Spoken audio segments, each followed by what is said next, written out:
Tidak ada Pak penebusan dosa. Oke, saya tanggapin. Cukup. Dari ayat Alkitab menebus dosa. Tidak ada ayatnya, yang dia omongin tuh nggak ada ayatnya. Coba cari menebus dosa. Yang saya tanya, Yesus disalib gak? Lu jelas Yesus disalib Tuh kok. kan? Apalagi perbedaannya? Cuma dia karena nggak ada lagi ilmunya, dia bikin sensasi yang sebenarnya nggak ada gunanya. Nggak ada menebus dosa, nggak ada. Pak Pendeta minta ayat apa? Hah? Menebus dosa, cari. Pak Pendeta, bisa Apa? ada ayat menebus dosa? Nggak ada. Menebus kita ada, menebus Di manusia Wahyu ada. pasal 5 kan dikatakan, ya. Nggak ada, itu nggak ada ayat itu, nggak ada. Sebentar dulu. Wahyu pasal 5 Jangan apa kayak itu, orang Pak? stres. Gimana sih? Nggak ada itu menebus dosa. Wes toh, Nih, nggak nih, ada nih, menebus nih, dosa, nih. Pak. Ya. Sebentar.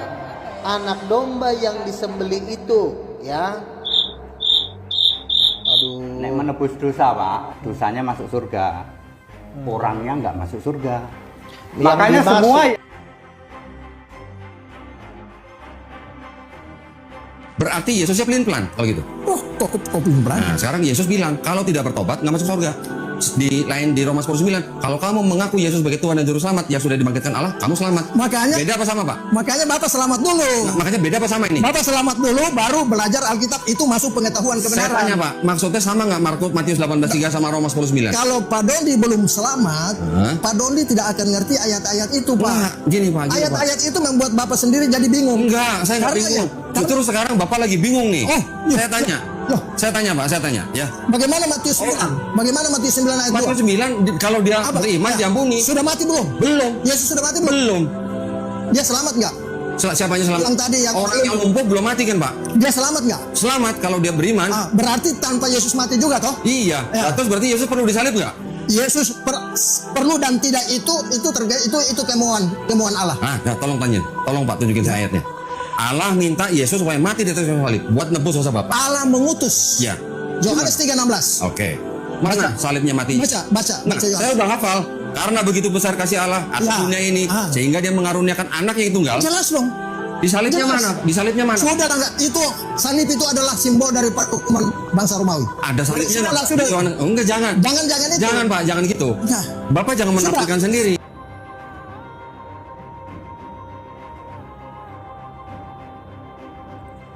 Nah, Covizen semuanya, kita bisa lihat beginilah kalau orang isi kepalanya itu bautnya sudah oblak. Jadi kocak betul bagaimana mereka mempertahankan logikanya dengan sesuatu yang tidak berlogika. Kan Tuhan itu memberikan manusia berpikir, ya manusia itu kan diberikan pikiran itu kan untuk mikir toh. Tuhan itu memberikan akal pada otak manusia kan supaya dipakai untuk merenungi, untuk melihat. Makanya Al-Quran itu jelas, walaqad zara'na li jahannama katsiran minal jinni wal insi lahum qulubun la yafqahuna biha. Telah kami siapkan neraka jahanam itu bagi siapa? Orang-orang kafir dari kalangan jin dan manusia. Kami kasih dia itu hati, tidak dipakai untuk memahami. Kami kasih dia akal, nggak dipakai untuk mikir. Kami kasih dia telinga, nggak dipakai untuk dengar. Dia kasih mata, kami kasih mata, nggak dipakai untuk lihat. Ulaika kal an'am bal hum adall. Mereka itu pada hakikatnya ya seperti binatang ternak, bahkan mungkin bisa lebih bodoh daripada binatang ternak. Kenapa begitu? Karena kita bisa lihat binatang saja tidak ada yang menyembah sesama binatang, meskipun binatang itu ada yang lebih kuat. Contoh, kita nggak pernah melihat penduduk daripada hutan menyembah harimau, padahal harimau lebih kuat. Ya mungkin takut betul, tapi kalau nyembah kan nggak ada. Segila-gilanya orang gila, suruh sujud sesama orang gila juga nggak mau. Suruh sujud pada orang yang waras juga nggak mau. Tapi anehnya kadang orang waras minta wangsit sama orang gila, minta nomor sama orang gila. Ini jadi yang gila yang mana, yang waras yang mana? Seperti itulah akal kalau nggak dipakai pada tempatnya. Begitu juga manusia. Manusia yang menuhankan manusia itu adalah kanibalisme dalam pertuhanan. Kanibalisme dalam penuhanan membuang akal sehat dia bahwa kita ini sama-sama manusia loh. Kita ini sama-sama lahir. Kita ini sama-sama makan. Kita ini sama-sama kita ini sama-sama pipis loh. Sama-sama tidur juga. Sama-sama kalau dicubit sakit. Sama-sama kalau kita lapar juga butuh makanan. Itu kan logika itu dibuang gitu. Kalau Islam memandang ada manusia-manusia yang dimuliakan, tapi bukan dalam versi Tuhan, tetapi nabi. Nabi itu adalah makhluk-makhluk manusia-manusia pilihan Tuhan yang sudah diberikan petunjuk oleh Tuhan. Perbedaannya sangat jauh dengan manusia biasa, tapi dalam kondisi manusiawi ya sama seperti manusia. Ya makan, ya minum, ya tidur, ya istirahat, ya ya pipis. Sama aja nabi juga sama. Bedanya mereka dikasih wahyu, dituntun oleh Tuhan menjadi manusia yang sempurna dengan akhlak dan perilakunya. Sedangkan kita ini, manusia-manusia biasa ini, masih penuh dengan kesalahan dan dosa. Dibandingkan dengan nabi, kita jauh beda levelnya dalam segi akhlak. Tapi kalau dari segi manusia ya sama aja gitu loh. Jadi perbedaan manusia biasa dengan nabi itu terletak pada petunjuknya, pada akhlaknya dan perilakunya daripada manusia biasa. Tapi kalau kemudian manusia dituhankan, ini perbedaannya di mana kan gitu? Perbedaannya di mana? Hampir tidak ada perbedaan. Kita itu sama-sama manusia kan gitu. Dan akan menjadi hal yang rancu kalau kemudian manusia dituhankan. Kenapa Tuhan harus muncul cuma sekali dalam waktu itu saja sebagai manusia? Kenapa nggak setiap zaman dia terus-menerus menjadi manusia kan gitu? Dan anehnya adalah kenapa dia muncul baru sekitar 2000 tahun yang lalu?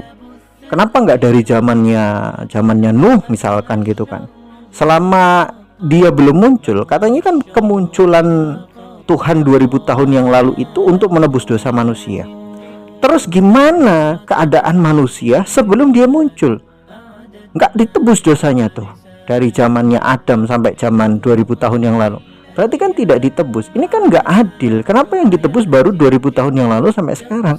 Nah ini kekonyolan-kekonyolan yang nggak ketemu. Apalagi ketika berbicara tentang Tuhan menebus dosa manusia dengan mengorbankan dirinya sendiri gitu. Ini jelas-jelas bertentangan dengan logika. Karena di dalam Islam, kalau kita berbicara tentang Islam ya, Islam itu mengajarkan tidak ada satupun yang menanggung dosa orang lain. Siapapun itu, anak tidak bawa dosa bapaknya, bapak tidak bawa dosa anaknya.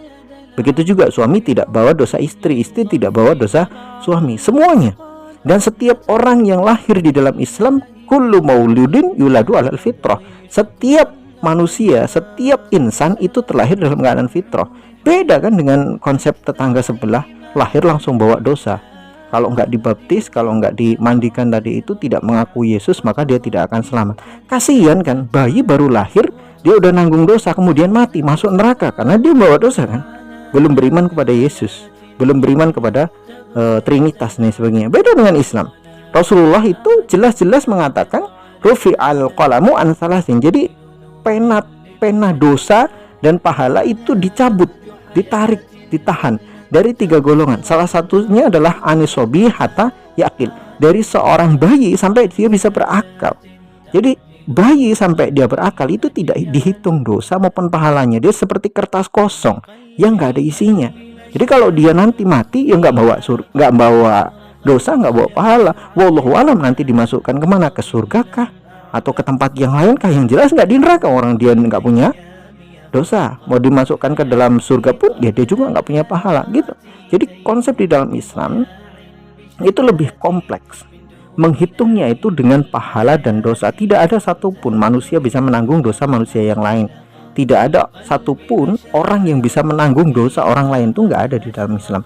Semuanya ditentang. Dan orang yang lahir semuanya dalam keadaan suci tanpa membawa dosa, tanpa juga membawa pahala. Pahala dan dosa itu dihitung ketika manusia berakal, baru dihitung pahalanya, dosanya sampai dia mati, kemudian dipertanggungjawabkan di hadapan Tuhan. Dipertanggungjawabkannya pun sendiri-sendiri, wala yaziru waziratu wizra ukhra, dan tidak ada satupun manusia yang memanggul dosa manusia yang lain. Wallahu a'lam bishawab. Semoga bermanfaat.